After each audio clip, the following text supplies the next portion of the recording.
Historia del guerrero y de la cautiva. Y los invito a pensar, fíjense que no es historia del guerrero e historia de la cautiva, ni es historia del guerrero y la cautiva. Es historia del guerrero y de la cautiva. Ya estuvimos hablando bastante del tema de la dualidad vista desde muchísimos puntos de vista. A veces la dualidad es una bifurcación, una historia, el guerrero y la cautiva. Una misma historia, dos personajes. Un mismo guión y dos actores diferentes. O una misma historia y dos caras de la misma historia. O dos historias, cada una con sus dos caras. Hay muchas maneras de pensar este título, historia del guerrero y de la cautiva. Pensemos dispongámonos a escuchar este cuento desde ese título, desde el significado que tiene el título. Borges nunca pierde oportunidad para decirnos algo. Nunca nada es casual en Borges. Este relato es del Aleph, Historia del guerrero y de la cautiva, de Jorge Luis Borges. En la página 278 del libro La poesía, Bari, 1942, Croce, abreviando un texto latino del historiador Pablo el Diácono, narra la suerte y cita el epitafio de Drocktulft. Estos me conmovieron singularmente, luego entendí por qué. Fue Drocktulft, un guerrero lombardo, que en el asedio de Ravenna abandonó a los suyos y murió defendiendo la ciudad que antes había atacado. Los raveneses le dieron sepultura en un templo y compusieron un epitafio en el que manifestaron su gratitud. Contempsit caros dum nos amat ille parentes. Y el peculiar contraste que se advertía entre la figura atroz de aquel bárbaro y su simplicidad y bondad. Terribilis fisus facies, sed mente benignus, logaque robusto pectore barba fuit. Nota al pie. También Gibbon, Decline and Fall 45, transcribe estos versos. Tal es la historia del destino de Drocktulft, bárbaro que murió defendiendo a Roma, o tal es el fragmento de su historia que pudo rescatar Pablo el Diácono. Ni siquiera sé en qué tiempo ocurrió. Si al promediar el siglo VI, cuando los longobardos desolaron las llanuras de Italia, si en el 8, antes de la rendición de Ravenna. Imaginemos, este no es un trabajo histórico, lo primero.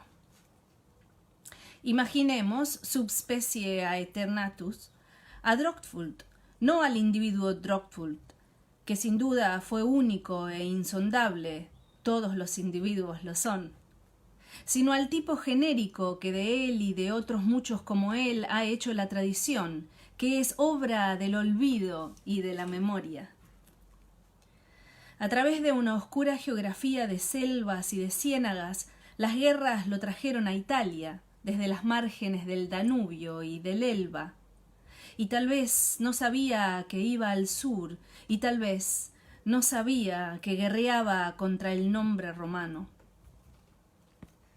Quizá profesaba el arrianismo, que mantiene que la gloria del Hijo es reflejo de la gloria del Padre. Pero más congruente es imaginarlo devoto de la tierra, de Hertha, cuyo ídolo tapado iba de cabaña en un carro tirado por vacas, o de los dioses de la guerra y del trueno, que eran torpes figuras de madera, envueltas en ropa tejida y recargadas de monedas y ajorcas. Venía de las selvas inextricables del jabalí y del uro. Era blanco, animoso, inocente, cruel, leal a su capitán y a su tribu, no al universo. Las guerras lo traen a Ravenna y ahí ve algo que no había visto jamás, o que no ha visto con plenitud.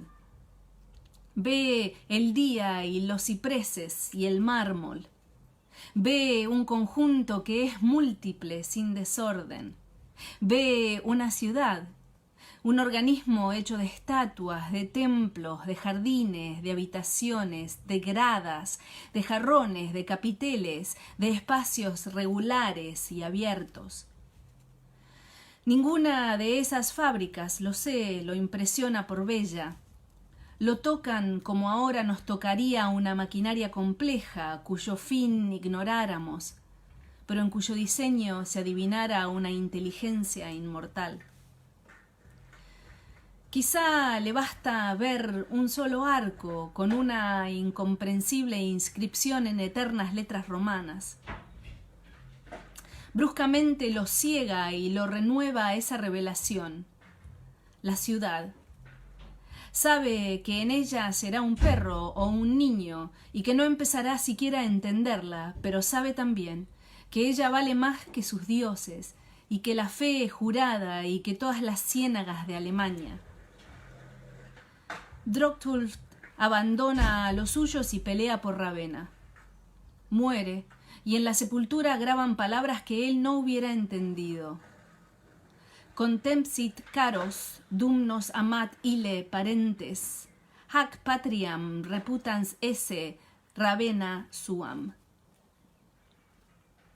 No fue un traidor, los traidores no suelen inspirar epitafios piadosos. Fue un iluminado, un converso. Al cabo de unas cuantas generaciones, los longobardos que culparon al tránsfuga procedieron como él. Se hicieron italianos, lombardos, y acaso alguno de su sangre, Aldíger, pudo engendrar a quienes engendraron a Ligieri. Muchas conjeturas cabe aplicar al acto de Drocktulf. La mía es la más económica. Si no es verdadera como hecho, lo será como símbolo. Cuando leí en el libro de Croce la historia del guerrero, esta me conmovió de manera insólita y tuve la impresión de recuperar bajo forma diversa algo que había sido mío. Fugazmente pensé en los jinetes mogoles que querían hacer de la China un infinito campo de pastoreo y luego envejecieron en las ciudades que habían anhelado destruir. No era esta la memoria que yo buscaba. La encontré, al fin. Era un relato que le oí alguna vez a mi abuela inglesa, que ha muerto. En 1872, mi abuelo Borges era jefe de las fronteras norte y oeste de Buenos Aires y sur de Santa Fe. La comandancia estaba en Junín. Más allá, a 4 o 5 leguas uno de otro, la cadena de los Fortines. Más allá, lo que se denominaba entonces la Pampa y también tierra adentro. Alguna vez, entre maravillada y burlona, mi abuela comentó su destino de inglesa desterrada en ese fin del mundo. Le dijeron que no era la única y le señalaron, meses después, una muchacha india que atravesaba lentamente la plaza. Vestía 2 mantas coloradas e iba descalza.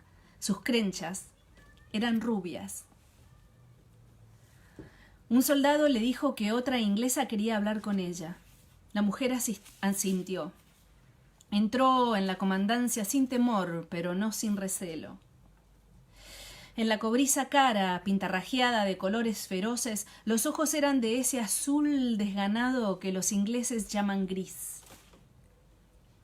El cuerpo era ligero, como de cierva, las manos fuertes y huesudas. Venía del desierto, de tierra adentro, y todo parecía quedarle chico, las puertas, las paredes, los muebles. Quizá las 2 mujeres por un instante se sintieron hermanas. Estaban lejos de su isla querida y en un increíble país. Mi abuela enunció alguna pregunta. La otra le respondió con dificultad, buscando las palabras y repitiéndolas como asombrada de un antiguo sabor. Haría 15 años que no hablaba el idioma natal y no le era fácil recuperarlo.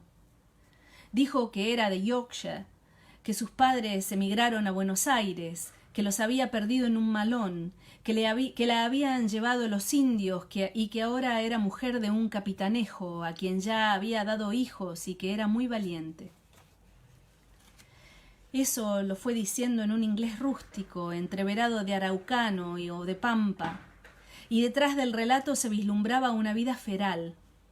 Los toldos de cuero y de cuero de caballo, las hogueras de estiércol, los festines de carne chamuscada o de vísceras crudas, las sigilosas marchas al alba, el asalto a los corrales, el alarido y el saqueo, la guerra, el caudaloso arreo de las haciendas por jinetes desnudos, la poligamia, la hediondez y la magia.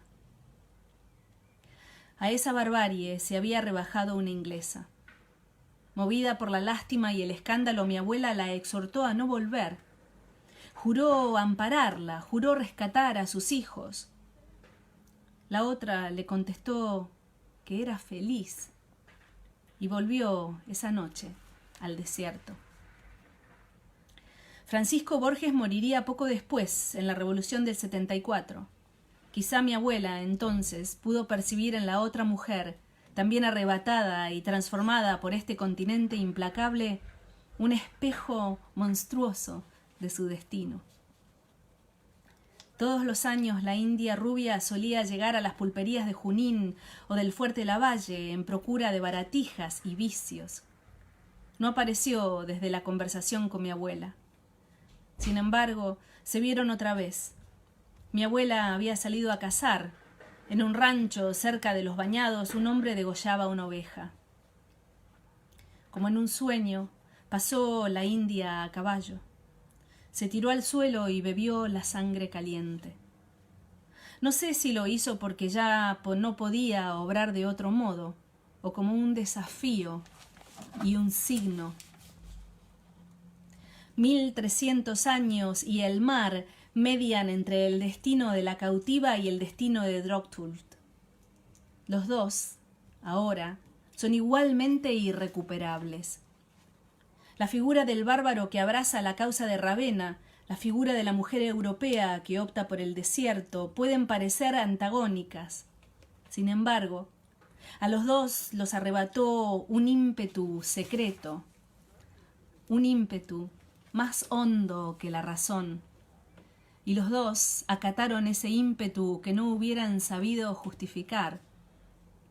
¿Acaso las historias que he referido son una sola historia? El anverso y el reverso de esta moneda son, para Dios, iguales. Historia del guerrero y de la cautiva, de Jorge Luis Borges. Este cuento está dedicado a Ulrike von Kuhlmann. Hay un cuento de Borges que se llama Ulrika, ya otro día lo leeremos. Bueno, cuéntenme qué les pareció este cuento de Borges. Es un cuento complejo y hermoso. Es un cuento que dice mucho, mucho sobre Borges, dice mucho, mucho sobre la Argentina, dice mucho, mucho sobre la identidad, dice mucho, mucho sobre la lealtad, dice mucho, mucho sobre mucho.